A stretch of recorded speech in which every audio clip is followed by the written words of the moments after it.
মওদুদীপন্থী এবং জামাত শিবিরের ফিতনা থেকে জাতিকে সতর্ক করার জন্য তৎকালীন সময়ের সারা বাংলাদেশের শীর্ষ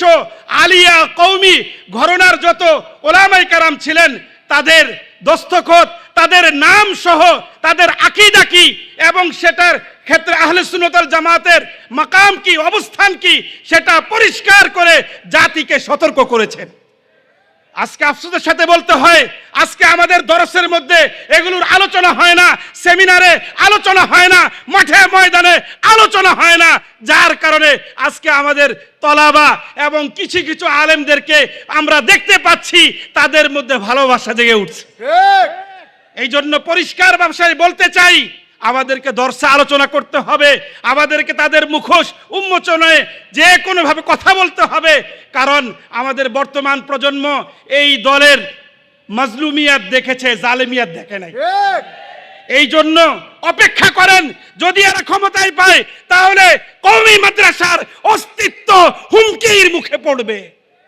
এই জন্য আমরা পরিষ্কারভাবে আজকের এই দাওয়াতুল ইহসান বাংলাদেশের পক্ষ থেকে মেসেজ দিতে চাই, শেখুল ইসলাম আল্লামা আহমদ শফী রহমতুল্লাহি আলাইহি থেকে শুরু করে নিয়ে বর্তমান আমির হেফাজতের নেতৃত্বে যে কোনো বাতিল মতাদর্শের সাথে আমাদের কোনো আপোষ হবে না, আপোষ হবে না, আপোষ হবে না। এই বাতিলের মধ্যে যারা কুফরি আকীদা সম্পন্ন তাদেরকে যেমন দমন করা, তাদের মুখোশ যেমন উন্মোচন করা, এটা যেমন জরুরি, ঠিক তদ্রূপ যারা ইসলামের নাম নিয়ে ইসলামকে সামনে রেখে বিভিন্নভাবে ইসলামের বিকৃতি ঘটাচ্ছে তাদের মুখোশ উন্মোচন করা, এটা উলামায়ে দেওবন্দের দায়িত্ব এবং কর্তব্য। এবং সেই সঙ্গত কারণেই ভারত উপমহাদেশের কওমি মাদ্রাসার প্রতিষ্ঠা থেকে শুরু করে নিয়ে বাংলাদেশের আজকের এই 53 বছরের ইতিহাসে আমরা শুধু আমাদের আকাবির আসলাফের ইতিহাস ঐতিহ্যকে যদি আমরা মোতালা করি, অধ্যয়ন করি, বিশেষভাবে মুজাহিদে মিল্লাত আল্লামা শামসুদ্দিন কাসিমি রহমতুল্লাহি আলাইহি এবং আল্লামা নূর হোসেন কাসিমি রহমতুল্লাহি আলাইহি তানজিমে আহলে সুন্নাত ওয়াল জামাত নামে